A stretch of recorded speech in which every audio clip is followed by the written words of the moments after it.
இந்த முதலமைச்சர் சொன்னவற்றை மற்றும் இந்த கட்சி செய்யவில்லை, சொல்லாதவற்றையும் செய்தார்கள். பள்ளியில் படிக்கும் மாணவர்களுக்கு காலை உணவு அளித்தார்களே, அதை இவர்கள் சொல்லவில்லை. சில நாட்களுக்கு முன்னால் 10 லட்சம் மாணவர்களுக்கு லேப்டாப் அளிக்கப்பட்டது. அதை பற்றி உடனடியாக குறை கூறப்பட்டது. லேப்டாப் இத்தனை நாட்கள் அளித்து இப்பொழுது ஏன் கொடுக்கிறீர்கள் என்று.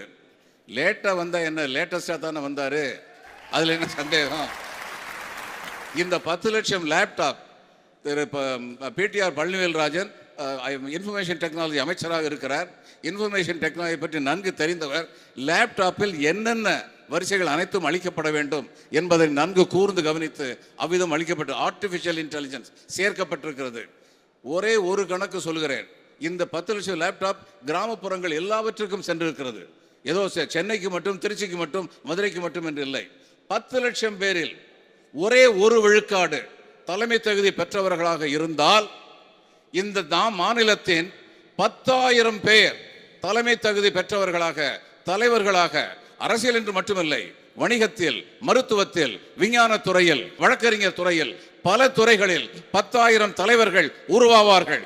இது எப்படிப்பட்ட நல்விளைவை தரும் என்று கொஞ்சம் யோசித்து பாருங்கள். பல திட்டங்கள் இன்று அறிவிக்கப்படும் பொழுது, நான் முதல்வன் திட்டம், நான் ஒரு ஐஏஎஸ் ட்ரைனிங் அகாடமிக்கு அட்வைசராக சென்று கொண்டிருக்கிறேன். அங்கு வந்த சில ஐஏஎஸ் ட்ரைனிங் பெற்றவர்கள் என்னிடம் சொல்லியிருக்கிறார்கள், இந்த நான் முதல்வன் திட்டம் எனக்கு மிகப்பெரிய அளவில் பலன் தந்தது.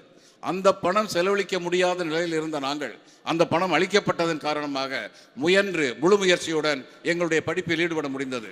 சில நாட்களுக்கு முன்னால் நடந்த ஒரு கூட்டத்தில், முதல்வர் நடத்திய ஒரு கூட்டத்தில், ஒரு பெண்மணி, ஐபிஎஸ் பட்டம் பெற்ற ஒரு பெண்மணி, அவர் சொன்னார், என்னுடைய தாய் பீடி சுற்றும் தொழில் செய்பவர்கள். இந்த நான் முதல்வன் திட்டத்தின் பலனாக நான் ஐபிஎஸ் தேர்வில் வெற்றி பெற்றேன். இவைகளெல்லாம் கதைகள் அல்ல, நிஜங்கள். தமிழ்நாடு போக வேண்டிய தூரம் இன்னும் அதிகம் இருக்கிறது. நீங்கள் உத்தரப்பிரதேசத்துடன், மத்திய பிரதேசத்துடன் தமிழ்நாட்டை ஒப்பிட்டுக் கொண்டிருக்காதீர்கள். சிங்கப்பூருடன், வியட்நாமுடன் தமிழ்நாட்டை ஒப்பிடுங்கள். அதுதான் நம்முடைய தேவை. அந்த தேவையை நிறைவேற்றுவதற்காக இன்று பல திட்டங்கள் போடப்பட்டிருக்கின்றன, செயல்படுத்தப்பட்டிருக்கின்றன.